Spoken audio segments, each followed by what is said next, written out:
घर घर भक्ति की शक्ति चैनल में आपका स्वागत है। आइए आज चोर और श्री कृष्ण जी की कहानी सुनते हैं और जानते हैं भगवान श्री कृष्ण जी को चोर ने कैसे लूटा। एक पंडित जी थे। वे रोज घर घर जाकर भगवत गीता का पाठ करते थे।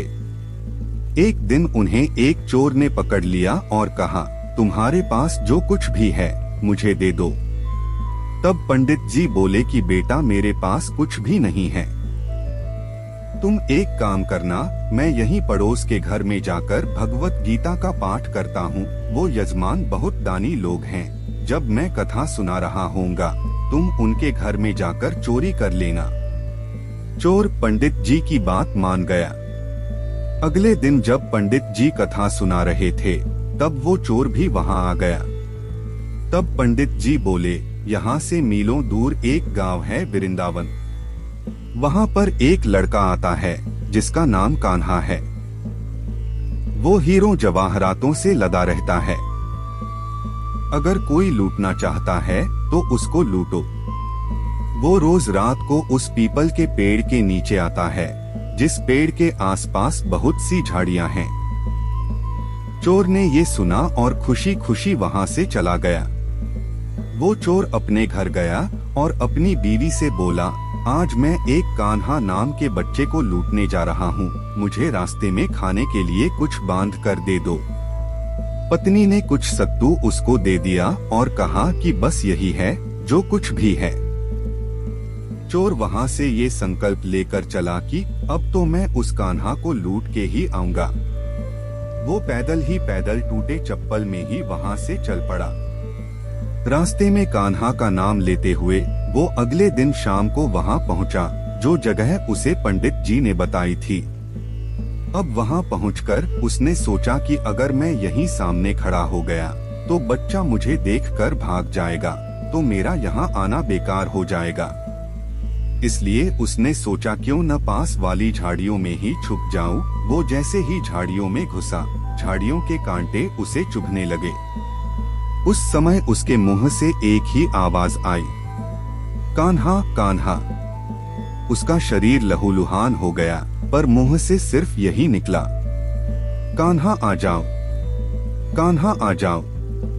अपने भक्त की ऐसी दशा देख के कान्हा जी चल पड़े।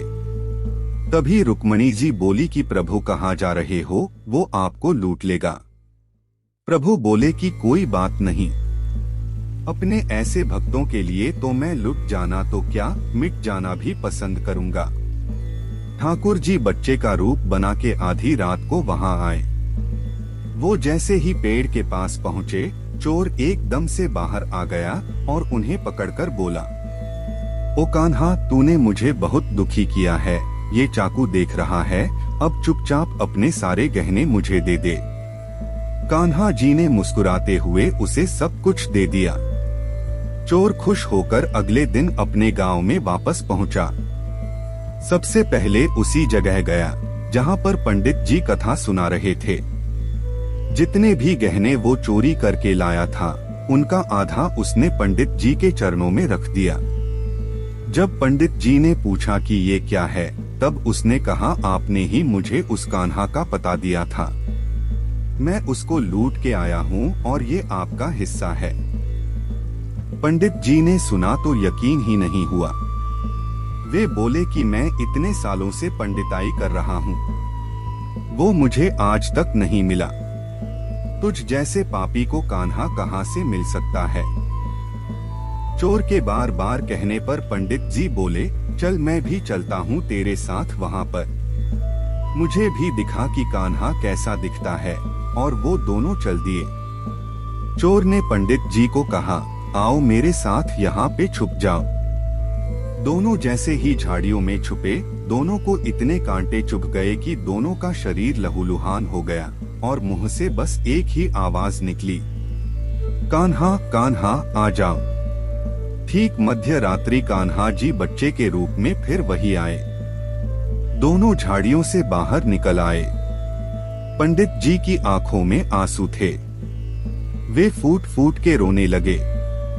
चोर के चरणों में गिर गए और बोले, हम जिसे आज तक देखने के लिए तरसते रहे, जो आज तक लोगों को लूटता आया है, तुमने उसे ही लूट लिया। तुम धन्य हो। आज तुम्हारी वजह से मुझे कान्हा के दर्शन हुए हैं। तुम धन्य हो। ऐसा है हमारे कान्हा का प्यार अपने सच्चे भक्तों के लिए।